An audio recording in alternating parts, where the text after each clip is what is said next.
আমি এই তোমাদের সঙ্গে শেয়ার করব ছোলার ভুনা রেসিপি। তো প্রথমে আমি কড়াইয়ে তেলটাকে গরম করে নিয়েছি ভালো করে। এবার একে একে দিয়ে দিচ্ছি নুন পরিমাণ মতন আর হলুদ। এবার নুন হলুদ দেওয়া তেলটাকে ভালো করে একটু নেড়ে চেড়ে নিলাম। এবার দিয়ে দেব কেটে রাখা পেঁয়াজ। পেঁয়াজটাকে আমি ভালো করে ভেজে নিচ্ছি প্রথমে।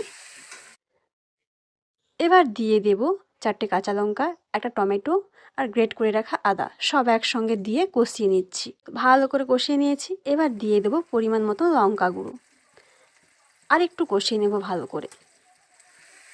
এবারে দিয়ে দেব নুন হলুদ দিয়ে সেদ্ধ করে রাখা আলু আর ছোলা। এবার দিয়ে ভালো করে নেড়ে চেড়ে কষিয়ে নিচ্ছি। আজকে ছোলা ভুনার রেসিপিটা একদম রেডি হয়ে গিয়েছে। এবার আমি সার্ভ করে নেব। তো তোমাদের এই রেসিপিটা যদি ভালো লেগে থাকে একটা সাবস্ক্রাইব করে দিও আর ছোট্ট করে একটা লাইক করে দিও। হ্যাঁ, আর কমেন্ট